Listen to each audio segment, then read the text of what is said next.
Alexander, Caesar, ചാർലെമാഞ്ഞ്, ഞാനുൾപ്പെടെ എല്ലാ രാജാക്കന്മാരും വലിയ സാമ്രാജ്യങ്ങൾ കെട്ടിപ്പൊക്കി സൈനിക ബലത്തിൻ്റെ കരുത്തിൽ. എന്നാൽ അതൊക്കെ തകർന്നു വീണു, മണ്ണടിഞ്ഞു. എന്നാൽ അന്നത്തെ ലോകം തോറ്റവൻ എന്ന് മുദ്രകുത്തിയ ക്രിസ്തുവും ഒരു സാമ്രാജ്യം പടുത്തുയർത്തി. സ്നേഹം എന്ന അടിസ്ഥാനത്തിൽ അത് കാലങ്ങളെ ഭേദിച്ച് ഇന്നും നിലനിൽക്കുന്നു. ആ ക്രിസ്തുവിന് വേണ്ടി ജീവൻ സമർപ്പിക്കാൻ ഇന്നും മനുഷ്യർ തയ്യാറാണ്. ഹെലേന ദ്വീപിലേക്ക് നാടുകടത്തപ്പെട്ട നെപ്പോളിയന്റെ വാക്കുകളാണിവ. ക്രിസ്തീയ വിശ്വാസത്തിൽ ജനിച്ചെങ്കിലും നെപ്പോളിയൻ ഒരിക്കലും ആ വിശ്വാസത്തിൽ ജീവിച്ചിട്ടില്ല.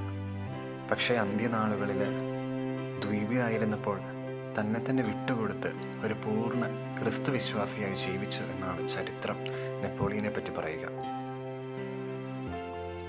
ഉത്തമ ക്രൈസ്തവർ എന്ന അവകാശവാദത്തോടുകൂടി ജീവിക്കുന്ന നമുക്ക് നെപ്പോളിയൻ ഒരു ചോദ്യചിഹ്നമാണ്. പൂർണ്ണമായിട്ട് നമ്മെ തന്നെ വിട്ടുകൊടുത്ത് ക്രിസ്തുവിന് വേണ്ടി ജീവിക്കുവാനായിട്ട് സാധിച്ചിട്ടുണ്ടോ എന്നത് നെപ്പോളിയൻ നമുക്ക് മുന്നിൽ ഉയർത്തുന്ന ഒരു ചോദ്യമാണ്. നമുക്ക് പരിശോധിക്കാം നമ്മുടെ ജീവിതത്തെ.